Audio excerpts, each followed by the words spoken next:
हाँ बच्चों, आज हम कास्ट अकाउंट विषय में जो आपका सेकंड यूनिट है यूनिट कास्टिंग उस पर चर्चा करने जा रहे हैं।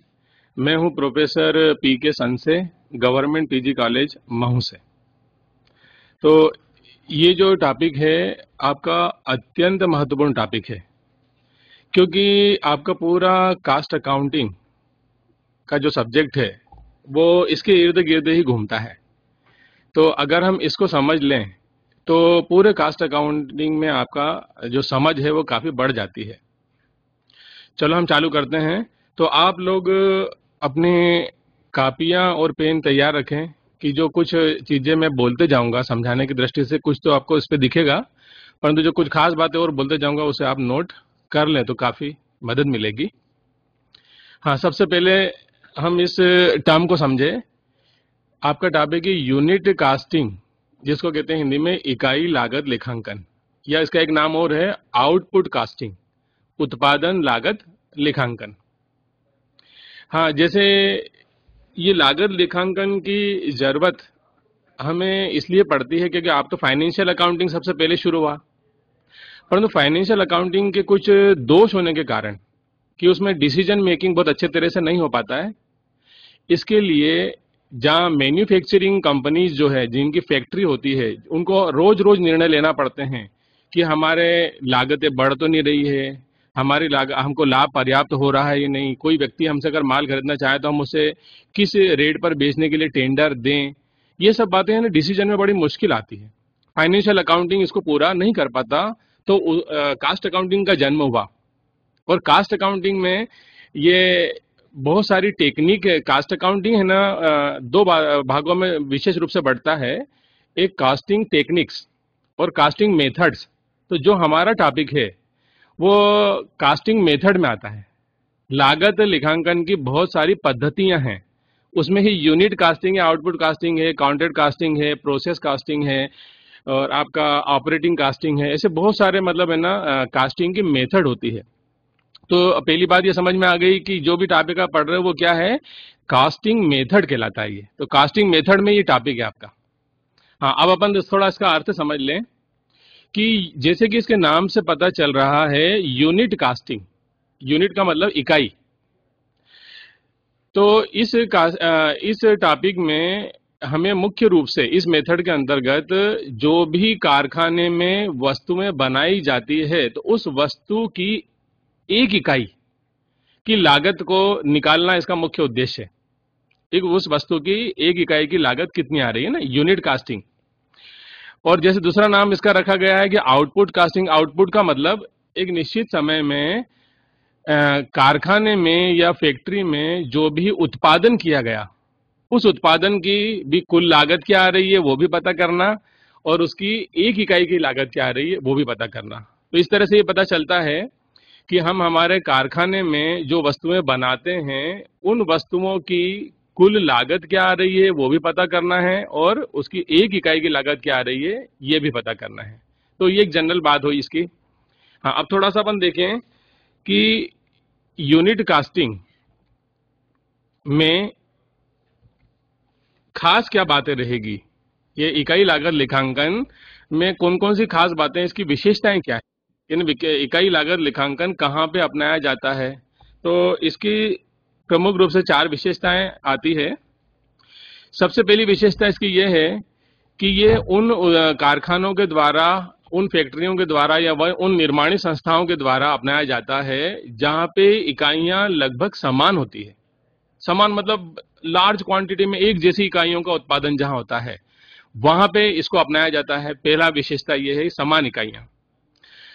दूसरी विशेषता इसकी है कि जहां पे प्रोडक्शन लगातार चलता रहता है, निरंतर, और कैसा होता है, विस्तृत उत्पादन, मतलब बड़े पैमाने पर। इसका मतलब ये रहा कि आप है ना उत्पादन लगातार करते रहते हैं और माल को बेचते रहते हैं। ऐसा नहीं कि जब आपको ऑर्डर आएगा तभी, ऑर्डर का इंतजार नहीं करते हैं आप। यहाँ लगातार आपके माल की डिमांड बहुत अच्छी है और आप बड़ी मात्रा में निरंतर उत्पादन करते रहते हैं। जो संस्थाएं वहां पे इसको अपनाया जाता है।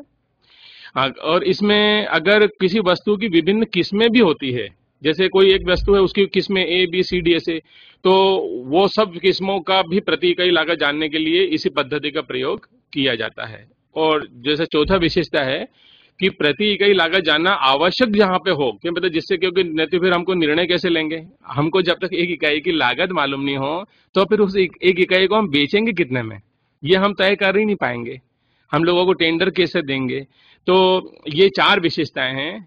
तो इकाई लागत लेखांकन, अगर आप है ना इन चारों विशेषताओं को अगर हम मिक्स कर लें तो हम इसके है ना अर्थ भी बता सकते हैं ये, और इसकी परिभाषा भी दे सकते हैं कि हम यूं कह सकते हैं कि जहां पर समान इकाइयों का उत्पादन होता है, एक ही वस्तु की विभिन्न किस्मों का उत्पादन होता है, जहां विस्तृत उत्पादन होता है, जहां निरंतर उत्पादन होता है, और जहां वस्तु की कुल लागत और प्रति इकाई लागत जानना है, तो इसके लिए जो भी पद्धति अपनाई जाती है उस पद्धति को कहेंगे इकाई लागत लेखांकन या उत्पादन लागत लेखांकन। तो ये विशेषताएं हुई। अब हम देखते हैं कि ये पद्धति जो अपनाई जा रही है इसका हमारा पर्पस क्या। तो जैसे वो विशेषताओं में बहुत सारी बातें अपने को मालूम पड़ रही थी कि पर्पस में तो सबसे पहला पर्पस तो यही है कि हमारे कारखाने में हम एक विशेष समय में जो भी, अच्छा वो विशेष समय क्या होगा, जैसे आप फाइनेंशियल अकाउंटिंग में तो क्या होता है कि आपके जो खाते बनते हैं फाइनल अकाउंट्स, वो एक वर्ष के आधार पे बनते हैं ना, एक पूरा 12 महीने के बाद। परंतु ये कास्ट शीट, मतलब ये जो आपका यूनिट कास्टिंग है, इसमें आप जब भी कुल लागत या आप प्रति इकाई लागत पता करते हैं तो ये विभिन्न समय अवधि की रहती है। वो समय अवधि आपकी आप हर सप्ताह भी पता कर सकते हैं, यानी कई बार क्या होता है कि आपकी लागतों में परिवर्तन होते जाते हैं, कभी है ना वस्तुओं के मूल्य बढ़ जाते हैं, लागतें फिर बढ़ जाएगी, जो रॉ मटेरियल खरीद के ला रहे हो, लेबर अगर अपना जो श्रमिक है वो अपनी अगर वो बढ़ाने को कहता है मजदूरी मेरी बढ़ाओ, तो फिर वस्तु की लागत में फिर चेंज आ जाएगा। तो आप देखते हैं कि जब जब भी चेंज, तो बहुत जल्दी जल्दी चेंज आता है तो आप साप्ताहिक बना सकते हो, धीरे चेंज आता है तो आप 15-15 दिन में ये इसकी कास्ट शीट बना सकते हैं, एक एक महीने में बना सकते हैं, 2-2 महीने में बना सकते हैं। तो ये निर्भर उस पर होता है कि आपकी लागतों में जल्दी जल्दी हो रहे हैं या धीरे धीरे हो रहे हैं। तो इस प्रकार से इकाई लागत लेखांकन का मुख्य उद्देश्य पहला तो ये हो गया कि हम जो भी वस्तु बना रहे हैं निश्चित समय पर, उसकी जितनी भी वस्तुएं हमने बनाई, आउटपुट कहते हैं उसको, तो उसका हमारा लागत कुल कितनी आ रही है और एक इकाई की लागत कितनी आ रही है, ये पहला उद्देश्य। हाँ, अब इसके बाद दूसरा उद्देश्य है इसका कि विभिन्न शीर्षकों के अंतर्गत लागत ज्ञात करना। मतलब ये बोलते हैं कि जो कुल लागत है वो कुल लागत है ना को हम है ना बंटवारा कर लेते हैं कि ये कुल लागत के, वैसे है ना कुल लागतों को तो वैसे देखा जाए तो कुल मिला के कुल लागत के दो ही भाग बनते हैं, एक होती है प्रत्यक्ष लागत और एक होती है अप्रत्यक्ष लागत, डायरेक्ट कास्ट और इनडायरेक्ट कास्ट। तो और फिर डायरेक्ट कास्ट के को 3 भागों में बांटा जाता है और इनडायरेक्ट कास्ट को भी 3 भागों में बांटा जाता है। तो डायरेक्ट कास्ट में बोलते हैं कि भाई वो डायरेक्ट मटेरियल कास्ट हो सकती है, डायरेक्ट लेबर कास्ट हो सकती है और डायरेक्ट एक्सपेंसेस की कास्ट हो सकती है। तो प्रत्यक्ष लागतें 3 प्रकार की हो गई, प्रत्यक्ष सामग्री लागत होती है, प्रत्यक्ष श्रम लागत होती है और प्रत्यक्ष व्यय की लागत। हाँ, तो कुल लागत में प्रत्यक्ष लागत एक हो गई और कुल लागत का जो बचा हुआ भाग है वो कहलाता है अप्रत्यक्ष लागत, वो भी पता करना हमारा उद्देश्य है। तो अप्रत्यक्ष लागतों को भी वो 3 भागों में बांटते हैं। अप्रत्यक्ष लागत होती है कारखाने संबंधी, जिसको फैक्ट्री ओवरहेड भी कहा जाता है। अप्रत्यक्ष लागत होती है कार्यालय संबंधी, ऑफिस वाली। और अप्रत्यक्ष लागत होती है सेलिंग एंड डिस्ट्रीब्यूशन की, बिक्री और वितरण के वे। तो कुल लागतों को पता कर, तो विभिन्न शीर्षकों के अंतर्गत हम लागत ज्ञात करते हैं। तो इसके लिए जो शीट बनाई जाएगी, कास्ट शीट वगैरह, उसमें सभी लागतों को साफ साफ हेडिंग वाइज हमें लिखना पड़ता है। हाँ, तीसरा उद्देश्य है कि लागतों का विश्लेषण करके लागत नियंत्रण करना। तो हम हमारी ये जितने मैंने बताया ना 6 प्रकार की लागतें हो गई है, प्रत्यक्ष श्रम की लागत, प्रत्यक्ष सामग्री की लागत, प्रत्यक्ष व्ययों की लागत, फैक्ट्री के अप्रत्यक्ष व्ययों की लागत, कार्यालय के अप्रत्यक्ष व्ययों की लागत और विक्रय व वितरण व्ययों की अप्रत्यक्ष लागत। ये जितने भी लागतें हैं इनका हम विश्लेषण करते हैं कि पिछले जैसे समय से देखेंगे कि पिछले महीने में क्या लागतें आ रही थी, इस महीने में क्या लागतें आ रही हैं, इसका विश्लेषण करेंगे। तो विश्लेषण करने में हमें मालूम पड़ता है कि कभी लागतें बढ़ रही है तो फिर हमारे लिए थोड़ा सा नुकसान वाली बात है। तो फिर हम वो लागतें क्यों बढ़ रही है उसके कारणों का पता करना चाहते हैं कि हमारा क्या जो मटेरियल है वो ठीक ठाक आ भी रहा है कि नहीं, कि खराब मटेरियल तो नहीं आ रहा है, उसकी क्वालिटी ठीक तो नहीं है, या हम मटेरियल खरीद के ऐसे बाजार से ला रहे हैं जहाँ पे मटेरियल महंगा है और सस्ते बाजार भी उपलब्ध है मगर हम वहां नहीं जा पा रहे हैं। तो हम है ना उसका पता लगाते हैं और पता लगा के फिर हमारे लागतों को क्या करने लगते हैं, हम कम करने लगते हैं। तो इससे क्या कहा जाएगा, लागत नियंत्रण। लागतों का हम नियंत्रण, हमारा लेबर को हम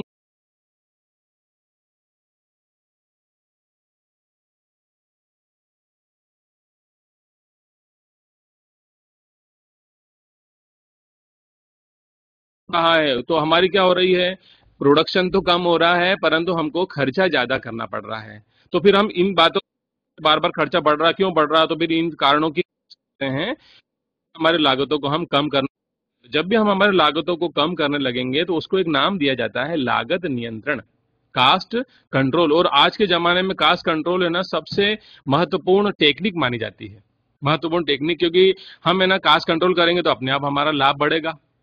तो एक उद्देश्य ये भी है इसका। हाँ, इसके बाद है विक्रय मूल्य के निर्धारण का आधार। हम वस्तु बना तो लेते हैं हमारे कारखाने में, परंतु फिर बात आती है कि वस्तु को बेचना है तो कौन सा मूल्य रखा जाए।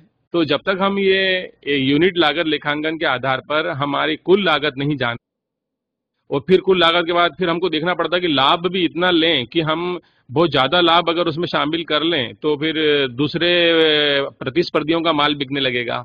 तो एक पर्याप्त मात्रा में लाभ को लागत में जोड़कर हम विक्रय मूल्य निश्चित कर सकते हैं। तो विक्रय मूल्य के निश्चित करने का आधार क्या बनेगा, ये इकाई लागत लेखांकन। इसी तरीके से निविदा मूल्य जिसको कहते हैं टेंडर प्राइस के निर्धारण का भी आधार ये यूनिट लागत लेखांकन बनता है।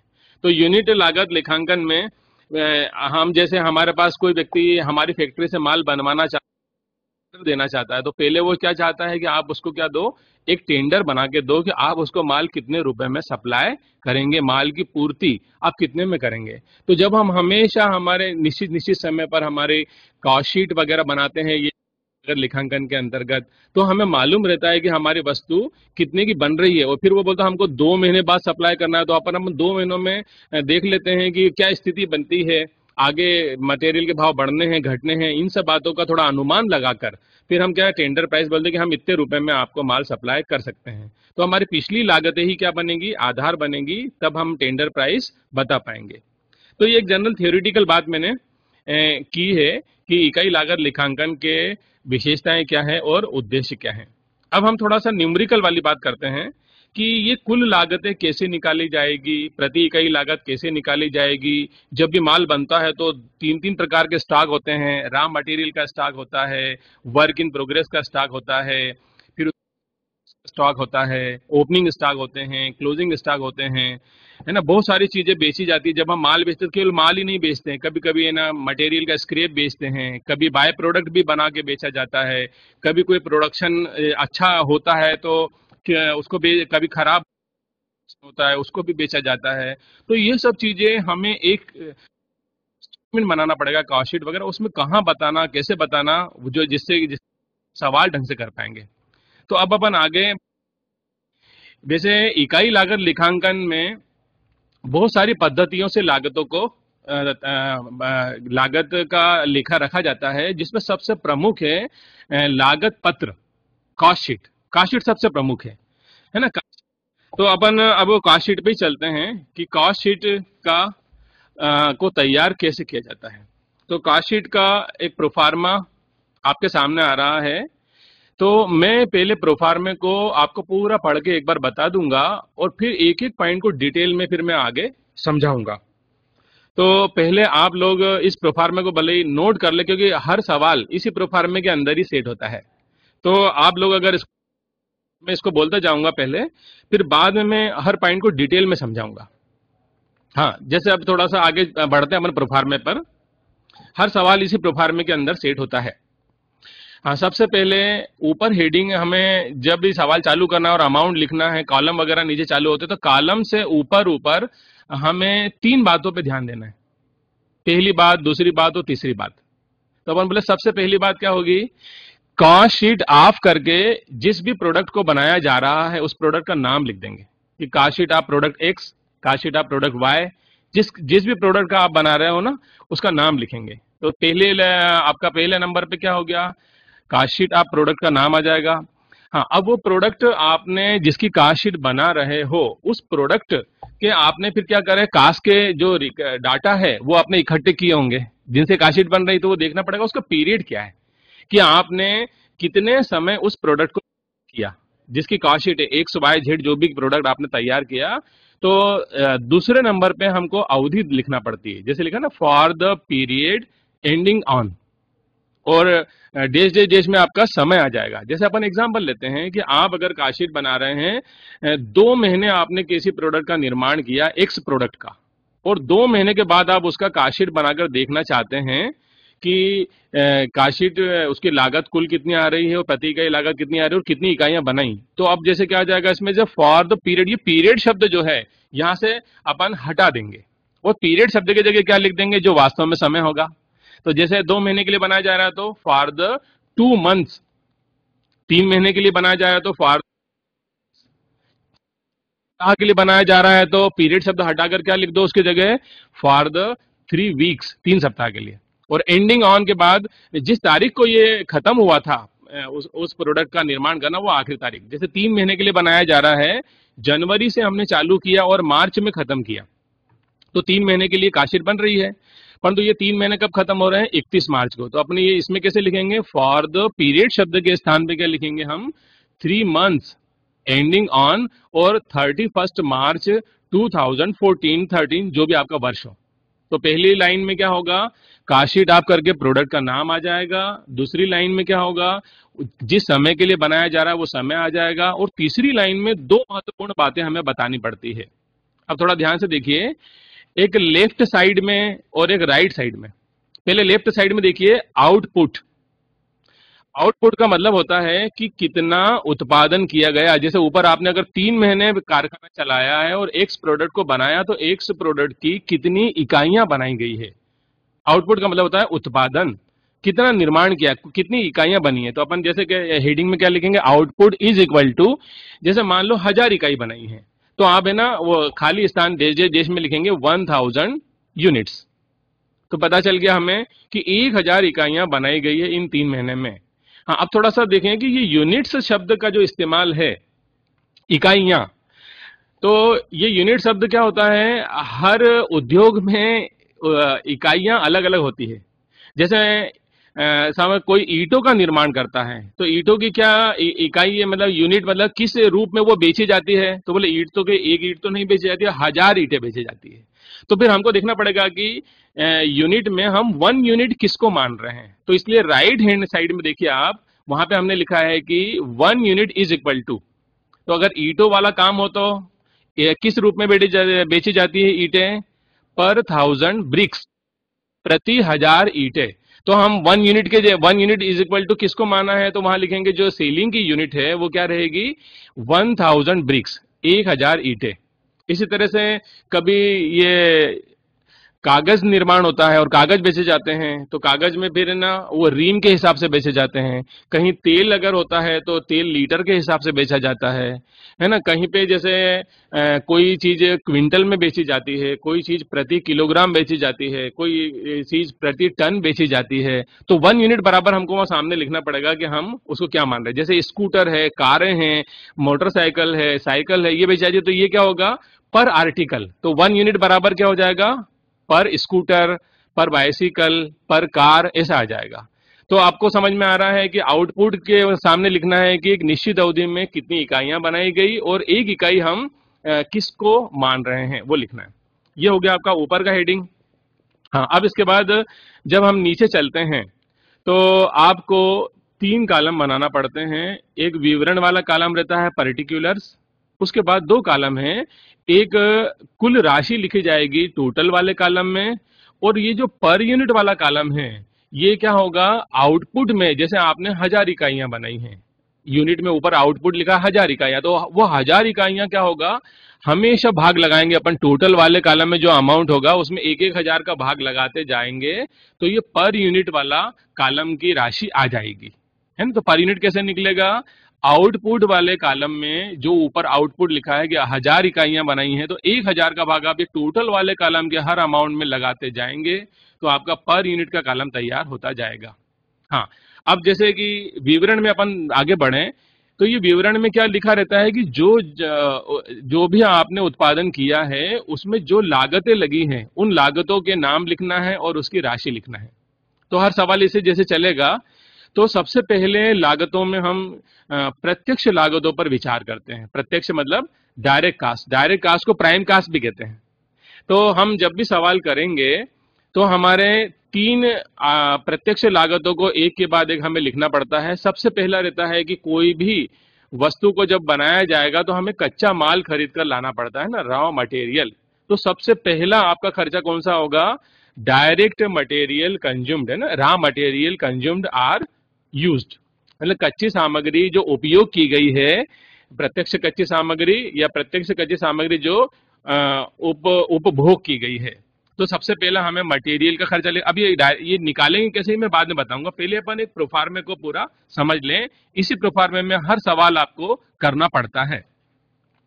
हाँ, तो सबसे पहले मटेरियल की बात है। हाँ, अब मटेरियल जो आएगा प्रत्यक्ष रूप से, अब थोड़ा सा ये देख लें कि प्रत्यक्ष सामग्री कहें किसे, प्रत्यक्ष सामग्री किसे कहें, डायरेक्ट मटेरियल। कि जैसे हम प्रोडक्ट एक से बना रहे हैं, और एक से प्रोडक्ट को बनाने में जैसे मान लो कि हमें फर्नीचर बनाना है लकड़ी का, तो मुख्य रूप से लकड़ी की जरूरत है, तो लकड़ी क्या हो गई उसके लिए, डायरेक्ट मटेरियल। अगर हम कपड़े बनाना चाहते हैं, है ना, कपड़ा बनाना है, तो जो रुई है या कॉटन है वो उसके लिए प्रत्यक्ष सामग्री हो गई। हम कोई चीज स्टील का कोई वस्तु बनाना चाहते हैं तो स्टील की फ्रेम लाना पड़ेगी, वो उसके लिए रॉ मटेरियल हो जाएगा, वो डायरेक्ट मटेरियल हो जाएगा। हाँ, थोड़ा सा मैं एक बात और बताना चाहूंगा यहीं पर कि ये तो अपन सबसे पहले चालू तो करेंगे डायरेक्ट चीजों से और बाद में जाके इनडायरेक्ट चालू होगा। फिर भी मैं एक फर्क आपको बता देना चाहता हूं कि कोई पूछे कि प्रत्यक्ष सामग्री और अप्रत्यक्ष सामग्री, डायरेक्ट मटेरियल और इनडायरेक्ट मटेरियल में क्या फर्क है, तो फर्क थोड़ा समझ ले हम। एक कारखाने में जैसे हमारा प्रोडक्ट बन रहा है, हम एक से प्रोडक्ट की काशीट बना रहे हैं, तो कुछ खर्चे ऐसे होते हैं जो सीधे सीधे एक से प्रोडक्ट से संबंध रखते हैं। वो मटेरियल जैसे हम खरीद के लकड़ी का है तो वो डायरेक्ट यहाँ आएगा।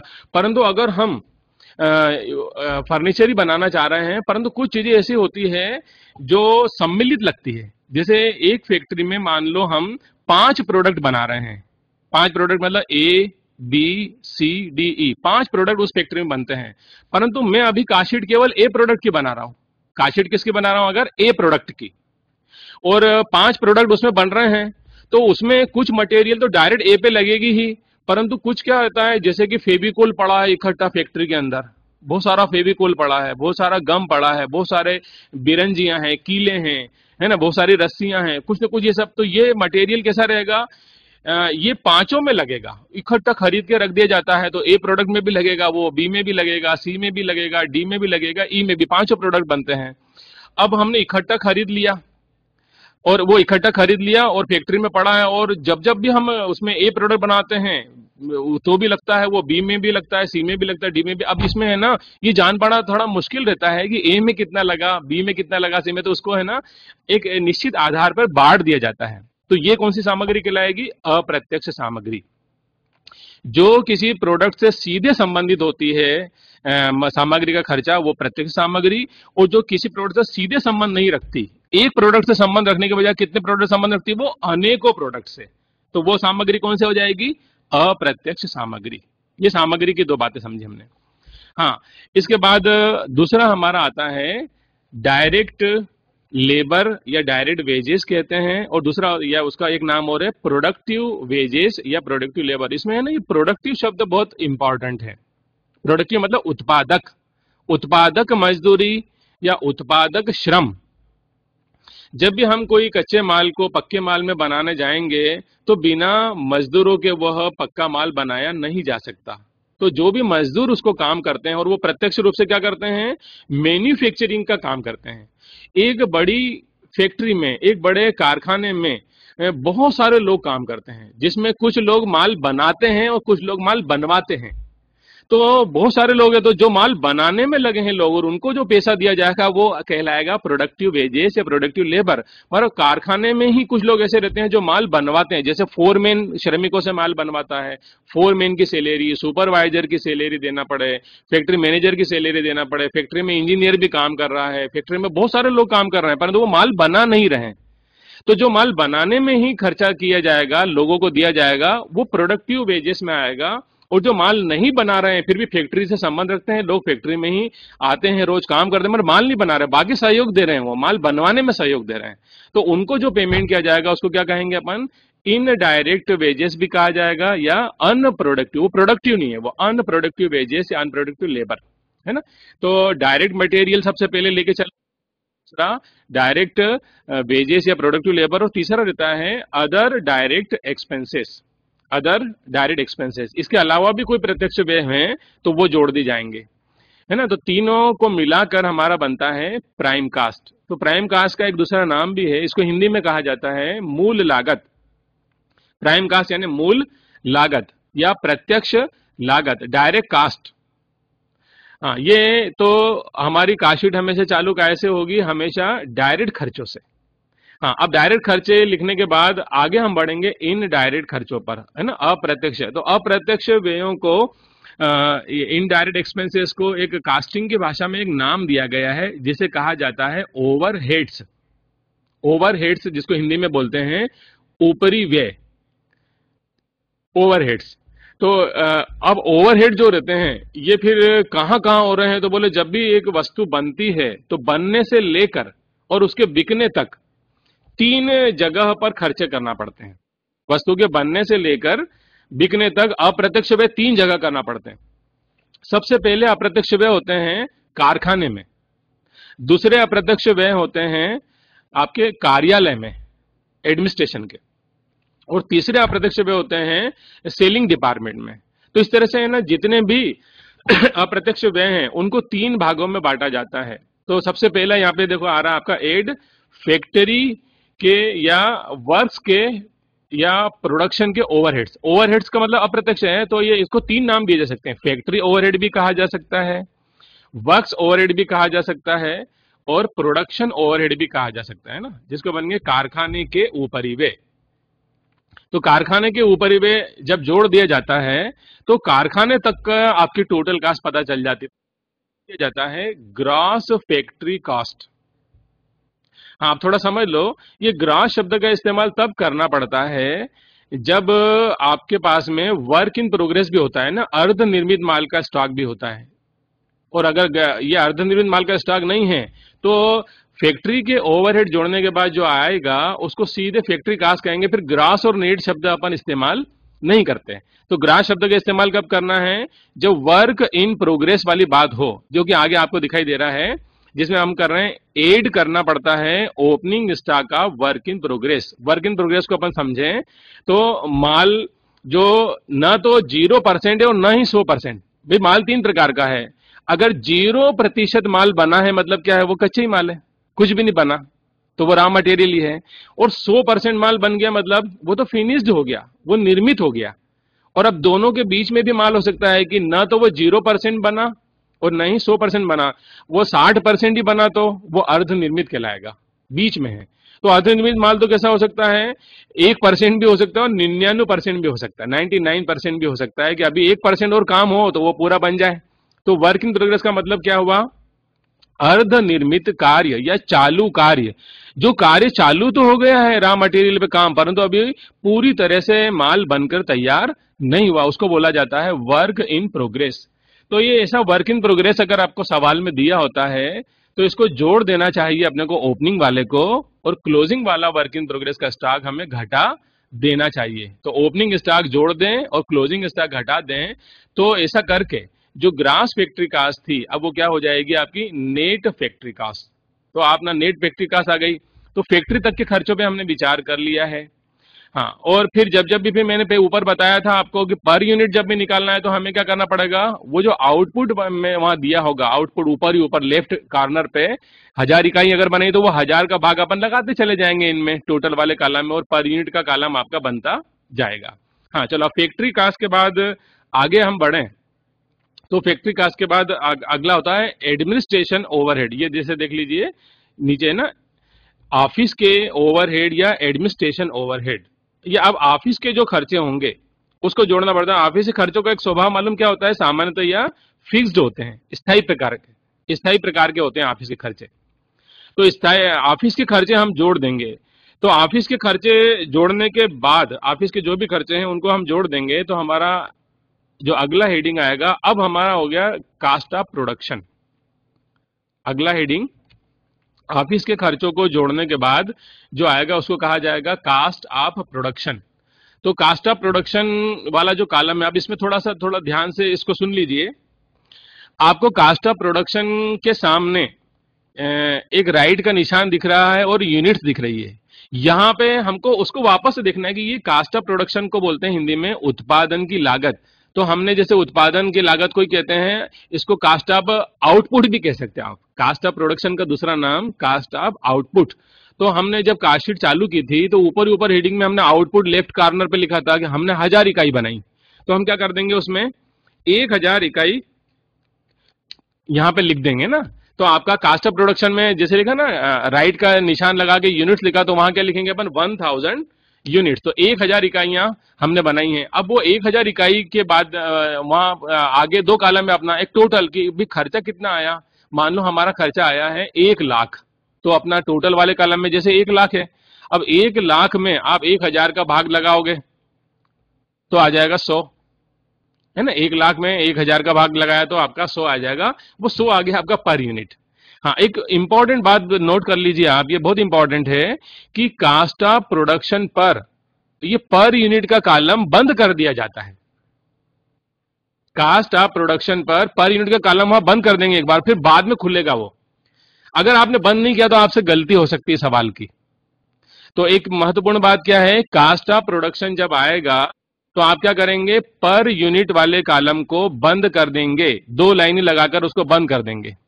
अब जैसे मैं इसको है ना अलग से फिर इधर लिख के भी बताऊंगा समझाकर, पहले थोड़ा सा प्रोफार्मा समझ लीजिए आप। हाँ, फिर इसके बाद ये इतना 1000 इकाई जैसे वहां आ रही है, 1000 इकाई हमने बनाई। हाँ, अब इसमें ये बोलते हैं कि अब हम कभी पिछले बार की बनाई इकाइयां हो तो उसमें जोड़ दें। अब ये फिनिश गुड्स आ गया, ये 1000 बनाया हमने, फिनिश्ड है ये। अब एड ओपनिंग स्टॉक का फिनिश गुड्स, अब पिछली बार का जो माल हमारे पास बना था और जो हम नहीं बेच पाए थे, अब वो इसमें जोड़ देंगे। तो जैसे मान के चल रहे अपन कि 1000 इकाइयां हमने क्या करी, बनाई हैं, और पिछले बार के हमारे पास 300 इकाइयां बची थी, तो यहाँ पे 300 यूनिट प्लस 300 यूनिट।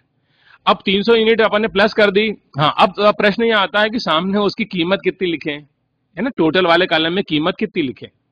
तो टोटल वाले कॉलम में कीमत कितनी दी है, तो आपको सवाल में देखना पड़ेगा कि हमें कीमत दी है क्या उसकी।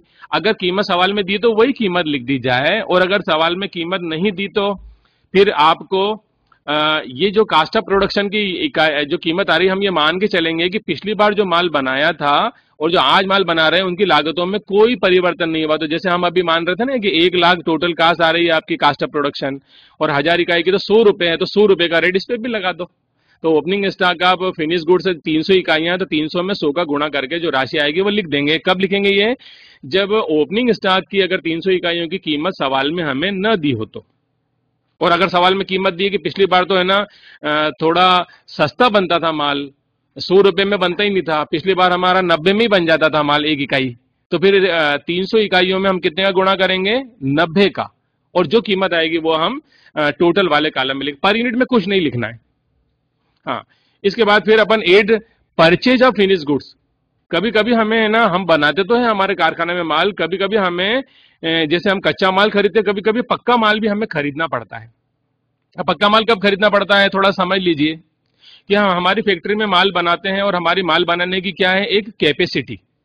कोई व्यक्ति आपके कारखाने पर आता है और आपको बोलता है हमें ऑर्डर देना है माल का, और बोलते कितने का ऑर्डर देना है, वो बोले मुझे है ना इकट्ठी इकाइयां चाहिए 10,000। अब 10,000 इकाई वो आपसे चाह रहा है और आप सोचते कितने, तो वो बोलता है अभी मैं 15 दिन का या 20 दिन का समय देता हूं और मैं 10,000 इकाई चाहता हूं। अपन सोच लेते हैं कि हमने कारखाने को अगर चलाया और वो हमको थोड़ा समय, जो भी जितने समय वो दे रहा है, अगर हम उसको उतना समय में बनाएं हमारे कारखाने में, तो हम 10,000 इकाई बना ही नहीं पाएंगे, हमारी कैपेसिटी नहीं है। और हम बना पाएंगे अगर 6-7 हजार इकाई। हम उसको मना कर दे कि हम तेरा ऑर्डर स्वीकार नहीं करते, हम उसको मना नहीं करते, इससे हमारी गुडविल खराब होती है। हम उसको बोलते 10,000 तुमको मिल जितने समय में आप चाहते हो, तो हम जितना बना पाते हैं उतना तो हम बना ही लेते हैं। और फिर दूसरा, कहीं से भी व्यवस्था करके हम परचेज करके उसको 10,000 का सप्लाई कर देते हैं। हमारा अगर 7,000 बनता है तो 3,000 और कहीं से ले आते हैं। तो हम क्या करेंगे, add purchase of finish goods में जितना यूनिट परचेस कर रहे हो, मान लो जैसे कि 200 इकाई परचेस कर रहे हैं, तो 200 इकाई वहां लिख देंगे। और 200 इकाई जिस रेट में परचेस कर रहे हैं उस रेट का गुणा करके हमारा टोटल कॉलम में आ जाएगा। इसमें भी पर यूनिट में कुछ भी नहीं लिखना है। पर यूनिट वाला कॉलम मैंने बोला बंद कर दिया हमने, कहां पे, कास्ट ऑफ प्रोडक्शन पे। ये बाद में जाके कास्ट ऑफ गुड्स सोल्ड पे इसको ओपन किया जाएगा। हाँ, इसके बाद अब हमारे पास जैसे हमने बनाया कितना था, कास्ट ऑफ प्रोडक्शन 1,000 इकाई बनाया था। फिर 300 इकाई हमने क्या करा, पिछले साल का पड़ा था, पिछले समय का 300 वो जोड़ दिया, 1,000 है ना, 1,000 में तो 1,300 हो गया है ना। इसके बाद आपका 200 हमने खरीद लिया, तो कितना हो गया आपका, 1,500 इकाई हो गया। आप 1,500 इकाई में क्या करेंगे, जो इकाई आप नहीं बेच पाए उसको घटा दें। तो 1,500 इकाई में मान लो कि आपने 100 इकाई नहीं बेच पाए, तो अपन क्या करेंगे, उसको कहेंगे जो नहीं बेच पाए वही तो क्लोजिंग स्टॉक है। क्लोजिंग स्टॉक की परिभाषा क्या है, बिना बिका हुआ माल क्लोजिंग स्टॉक कहलाता है। बिना बिके हुए माल को अंतिम स्कंद कहते हैं। तो 100 इकाइयां हम घटा देंगे। अब 100 इकाइयां फिर किस रेट से घटाएं, फिर वही हमारे सामने प्रश्न आता है कि ये 100 इकाइयां कौन सी है। अगर हम कहीं भी नहीं दिया तो हम कास्ट ऑफ प्रोडक्शन का जो रेट है ना, 100 रुपए इकाई, तो वही वाला लगा लेंगे। और या फिर आप है ना अपनी मान्यता करेंगे कि पिछले बार में से ये बची है, या परचेज वाले में से बची है, या अभी अभी वाला जो बनाया था उसमें बची है, तो वो रेट उसमें लगाना पड़ता है। तो कुछ भी अगर सवाल में नहीं दिया तो हमेशा हम कास्ट ऑफ प्रोडक्शन वाला रेट इस्तेमाल करते हैं।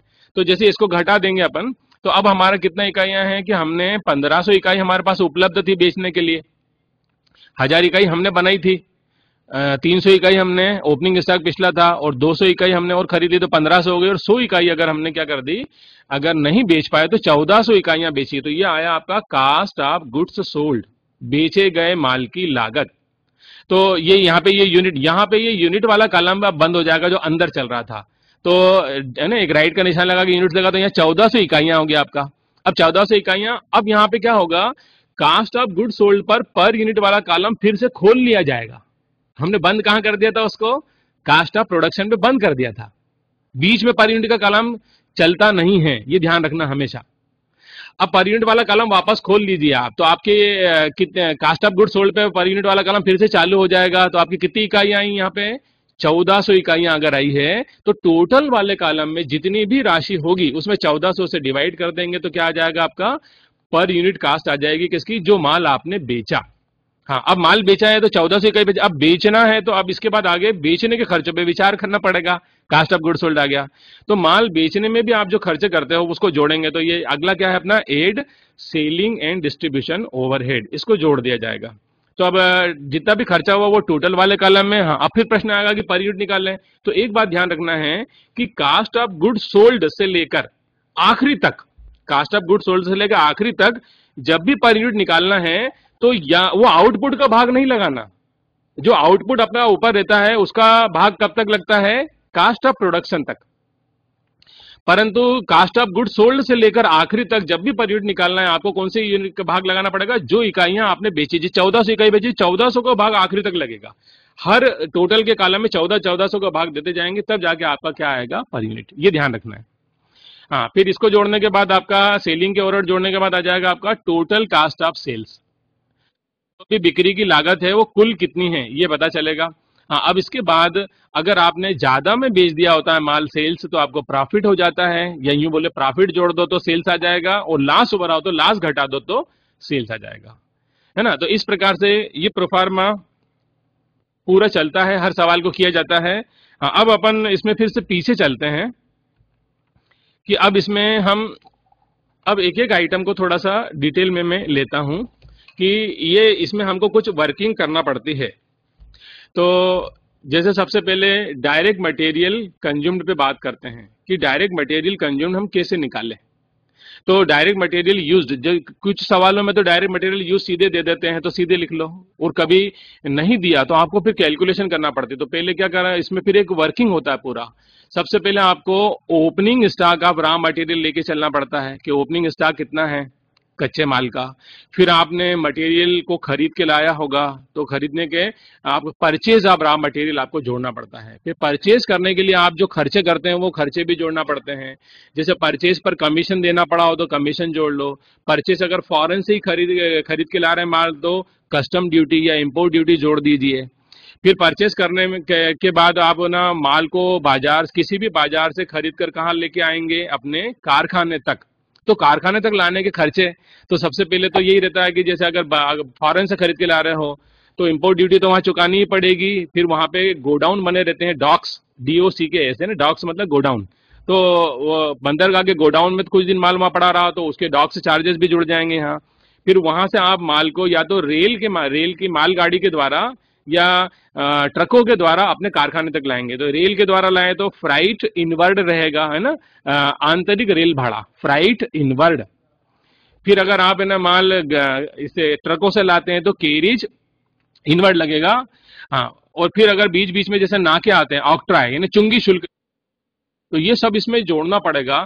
तो पहले हमें डायरेक्ट मटेरियल यूज निकालने बहुत सारी चीजों को क्या करना पड़ता है, जोड़ना पड़ता है। तो क्या क्या जोड़ा जाएगा, opening stock of raw material, purchase of raw material. हाँ, अगर रॉ मटेरियल परचेज करके रिटर्न कर दिया तो फिर आप उस परचेज रिटर्न को माइनस कर सकते हैं, वहीं पे नेट परचेज लिख देंगे अपन।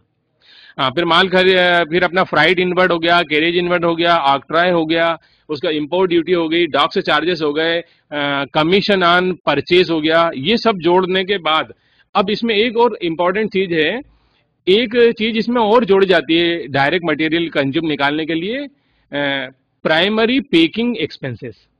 आपने एक शब्द सुना है पेकिंग का, मतलब होता है पेकिंग एक्सपेंसेस दो प्रकार के होते हैं। एक पेकिंग एक्सपेंसेस कौन सा होता है, जब माल हम बेच रहे हैं और उसको पैक करके ग्राहक को देना है, तो वो पेकिंग एक्सपेंसेस तो सेलिंग का ओवरहेड माना जाता है। परंतु एक शब्द कभी कभी इस्तेमाल होता है primary packing expenses. Primary packing expenses को यूं समझ सकते हैं कि हमारी एक दवाई की फैक्ट्री है। अब दवाई की फैक्ट्री है तो दवाइयां बनाने के बाद छोटी छोटी शीशियों में भरी जाती है, लिक्विड दवाइयां भी बनाई जाती है तो वो सायरप वगैरह भी शीशियों में भरा जाता है। तो जो शीशियों का कास्ट आएगी वो सेलिंग एक्सपेंसेस नहीं मानना। शीशियों के जो खर्चा आएगा ना, जो दवाइयों को शीशियों में भरना है, तो उसको क्या कहेंगे अपन, प्राइमरी पेकिंग। ये ध्यान रखना है कि पेकिंग से कहीं हम कंफ्यूजन में नहीं पड़े और हम सेलिंग ओवरहेड में नहीं जोड़ते हैं उसको। तो प्राइमरी पेकिंग यानी प्राथमिक पेकिंग का खर्चा कहां पे जाएगा, डायरेक्ट मटेरियल कंज्यूम में शामिल होगा। तो ये चीजें मैंने डायरेक्ट मटेरियल कंज्यूम निकालने के लिए क्या करा, जोड़ने वाली चीजें बता दी। तो इतना सब जोड़ दिया, तो जोड़ने के बाद जो टोटल आएगा, ये टोटल तो क्या हुआ कि ये रॉ मटेरियल आपके पास में इतने रॉ मटेरियल कास्ट क्या उपलब्ध है जिसको आप कायम में यूज कर सकते हो प्रोडक्शन में। दो काम होते हैं कि जितना भी मटेरियल पे खर्चा कर दिया आपने, ये जितने मैंने पॉइंट बताए, ये सबको जोड़ने के बाद समझ लो इन सबका खर्चा का जोड़ आ गया, समझ लो 1 लाख। तो ये 1 लाख खर्चा हमने मटेरियल पे किया है, तो क्या ये यूज्ड हो गया क्या, हमको तो पॉइंट क्या है वहां पे, मटेरियल यूज्ड। तो हम इसमें से जो यूज्ड नहीं हुआ उसको घटा दें, तो कुछ आइटम हमको माइनस करना पड़ती है। तो माइनस कौन सी आइटम करेंगे, जो रॉ मटेरियल पे खर्चा तो कर दिया था हमने प्रत्यक्ष सामग्री पर, परंतु हम उस प्रत्यक्ष सामग्री को उपयोग नहीं कर पाए, किसमें, उत्पादन में उपयोग नहीं कर पाए, तो उसको माइनस करना है। तो किसको माइनस करें, closing stock of raw material, एक चीज घटा दें। हाँ, दूसरा, अगर जो रॉ मटेरियल आप खरीद के लाए थे उसी को आपको कभी कोई अच्छा रेट दे रहा है और उसको बेच दो, तो कच्चा सामग्री बेच दें, तो सेल ऑफ रॉ मटेरियल, परंतु उसकी कास्ट घटाएं, उसकी कास्ट घटा दे तो cost of raw material sold minus कर दे, क्योंकि वो आप प्रोडक्शन में यूज ही नहीं कर पाए तो उसको भी घटा दें। हाँ, अब और घटाने वाले बात, और कहीं मटेरियल यहां से ट्रांसफर, तो raw material transfer to other place, वो घटा दें। हाँ, रॉ मटेरियल लाए तो थे परंतु आप उपयोग इसलिए नहीं कर पाए कि वो एबनॉर्मल लॉस हो गया, उसमें आग लग गई या चोरी चला गया, तो वो भी घटा दें। रॉ मटेरियल के अन्य यूज होते हैं वो भी घटा दें, जैसे कि जिसकी फैक्ट्री है वो मालिक को कुछ रॉ मटेरियल अपने घर में उपयोग करने के लिए ले गया ना, पर्सनल यूज, उसको भी घटा दें। कुछ रॉ मटेरियल ऑफिस में पहुंचा दिया गया तो भी वो प्रोडक्शन में यूज नहीं हुआ, उसको भी घटा दें। कुछ रॉ मटेरियल आपने सेलिंग डिपार्टमेंट में किसी कारण से भेजा, उसको भी यूज नहीं कर पाए, उसको भी घटा दें। तो रॉ मटेरियल, हाँ अच्छा, रॉ मटेरियल में और घटाने वाली ये मटेरियल कंज्यूम निकालने में और घटाने वाली एक चीज है कि मटेरियल का जब इस्तेमाल करते हैं, हम उपयोग करते हैं, तो वो रॉ मटेरियल में कुछ क्या हो जाता है, स्क्रैप, अवशेष, है ना, वेस्टेज हो जाता है। तो फिर वो स्क्रैप को भी क्या करते हैं, अपन बेचते हैं, तो हमारी कास्ट को कम करता है, तो उसको भी लेस कर दें, तो sale of raw material scrap, उसको भी माइनस कर दें। तो इतना सब माइनस करने के बाद फिर आपका क्या आ जाएगा, डायरेक्ट मटेरियल कंज्यूम। तो ये मटेरियल कंज्यूम का आपका पहला पॉइंट कंप्लीट इस तरीके से होता है। हाँ, फिर डायरेक्ट लेबर जो है, जैसे मैंने पहले भी बताया था कि जो भी लोग माल बना रहे हैं उनकी मजदूरी यहाँ पे ले लें। हाँ, अब थोड़ा सा इसको समझते हैं अपन डिटेल में कि डायरेक्ट एक्सपेंसेस क्या होते हैं। अब डायरेक्ट एक्सपेंसेस, ये नाम तो है, परंतु डायरेक्ट एक्सपेंस में शामिल किसको करें। एक्सपेंसेस में का मतलब थोड़ा समझ लें कि इस डायरेक्ट एक्सपेंसेस में एक तो रॉयल्टी को शामिल करते हैं। यदि हमें माल का निर्माण करने के लिए अधिकार शुल्क चुकाना पड़ेगा, उसके बिना हम नहीं कर सकते, तो यहां पे रॉयल्टी को लेना पड़ेगा। इसी तरह से माल बनाने पे एक टैक्स लगता है जिसको कहते हैं हम एक्साइज ड्यूटी, उत्पाद शुल्क। तो वो उत्पाद शुल्क को भी यहां लेना पड़ेगा, किसमें, ये डायरेक्ट एक्सपेंसेस के नाम बता रहा हूं मैं।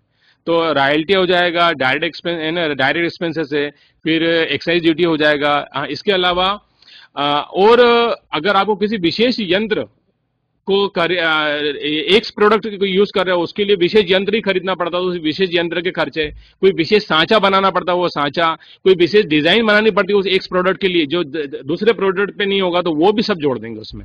इन सबको जोड़ने के बाद जो ये चार्जेबल एक्सपेंस आ जाता है।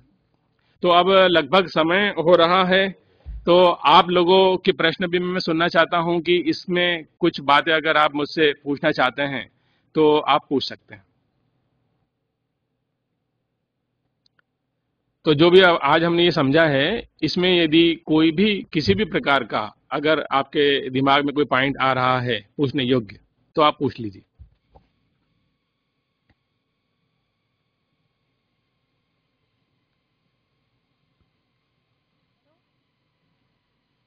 कोई भी क्वेश्चन?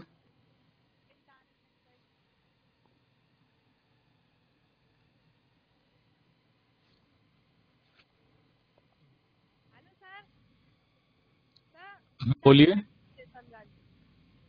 थोड़ा सा तेज बोलिए, आवाज मुझे सुनाई नहीं दे रही है। समझा दीजिए एक बार और। माइक पास में रख के बोलिए। आप प्रत्यक्ष व्यय एक बार और समझा दीजिए। हाँ बोलिए। हेलो, आप प्रत्यक्ष व्यय, हेलो, हेलो। इनडायरेक्ट एक्सपेंसेस, क्या? इनडायरेक्ट एक्सपेंसेस एक बार और बता दीजिए। हाँ हाँ, चलो ठीक है। हाँ हाँ, अब इन इनडायरेक्ट एक्सपेंसेस क्या होते हैं, जैसे मैंने यहाँ बताया कि इनडायरेक्ट एक्सपेंसेस को कास्टिंग की भाषा में ओवरहेड्स कहा जाता है।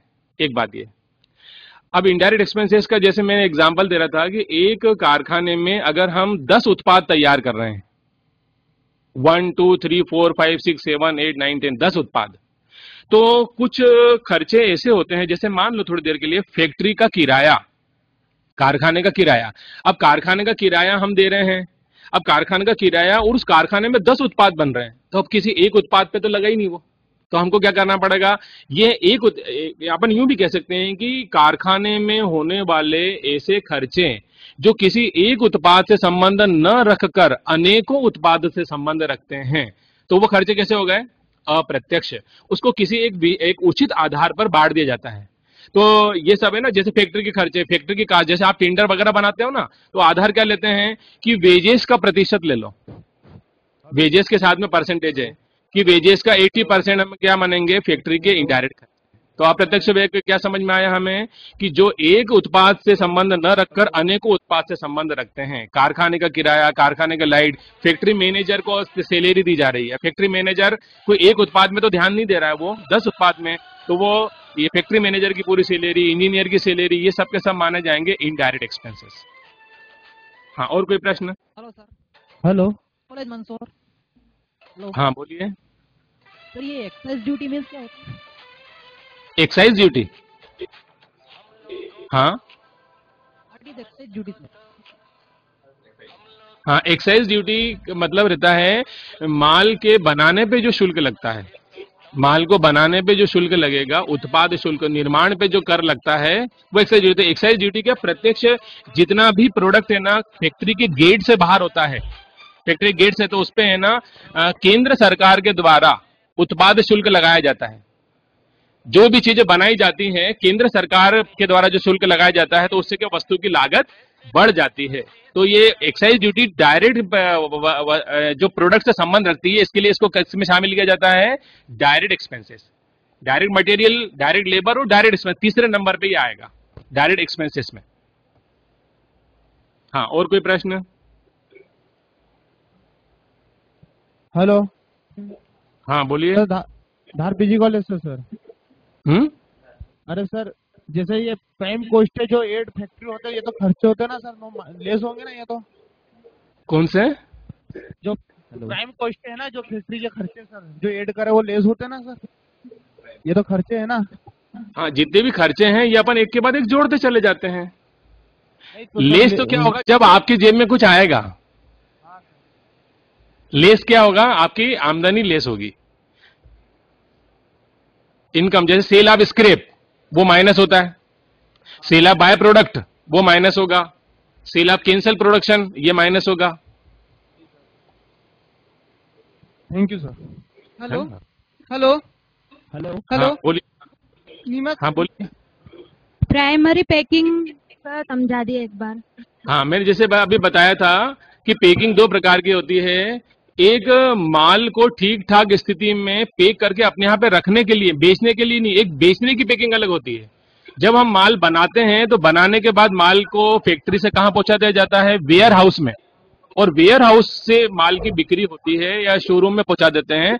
तो वो माल की बिक्री के बाद जब माल को पैक किया जाएगा वो प्राइमरी पैकिंग नहीं है, परंतु माल फैक्ट्री में बन रहा है और माल, जैसे मैंने दवाइयों का एग्जांपल दिया कि गोलियां बन रही है, अब वो सब गोलियां ऐसी पड़ी रहेगी क्या? वो खराब हो जाएगी, तो उनको शीशियों में पैक किया जाएगा, शीशियों में पैक किया जाएगा, बॉटल्स में पैक किया जाएगा। तो ये कौन सी पैकिंग हुई उसकी? माल की प्राइमरी। तो ये कौन सा खर्चा है? ये मटेरियल कंज्यूम में आपको लेना है, न कि सेलिंग ओवरहेड, ये ध्यान रखना है।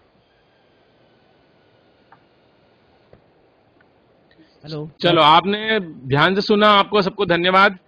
और अब आप है ना इस प्रोफार्मा के हिसाब से अपने सवाल को करने की कोशिश कीजिए और आपको सफलता हेलो। मिलेगी।